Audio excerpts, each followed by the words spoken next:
After being accused of union busting, the Dallas Black Dance Theater is waiting to find out if the Dallas City Council will continue providing funding. Today, council members voted to postpone the $250,000 in yearly funding. Fox 4's Lori Brown is right outside Dallas City Hall with more on the story. Lori. Steve, Dallas City Council members said they did not feel comfortable providing the $248,000 in funding to the Dallas Black Dance Theater yet. With investigations into union busting underway, council members said they want to know more first. On May 29th, we voted unanimously to form a union at Dallas Black Dance Theater.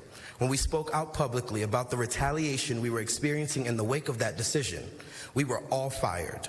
The entire company of dancers. Terrell Rogers is one of 10 dancers fired by the Dallas Black Dance Theater.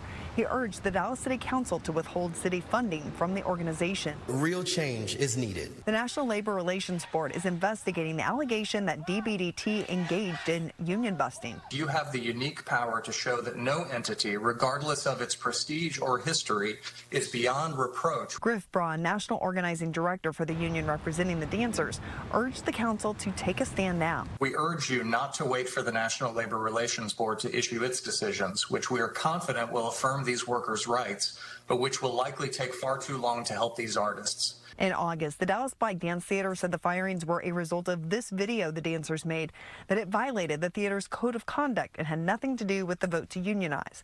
The theater's board president, Georgia Scaife, reiterated that stance. We have not in any way done union busting.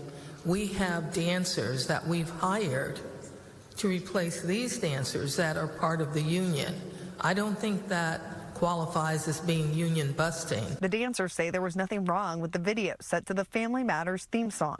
Councilman Basel urged his colleagues to delay the decision on funding until more facts can be gathered. This would be absolutely irresponsible for us to give tax dollars to an organization that could potentially be carrying themselves in a way that we do not believe to be a priority for our city. The $248,000 makes up 7% of the theater's total budget. It means we'd have to reduce the size of staff, reduce the size of programs. If they cannot continue programming that doesn't disproportionately impact those most vulnerable and needing these programming and services, then maybe we should revisit the relationship that we have within this organization.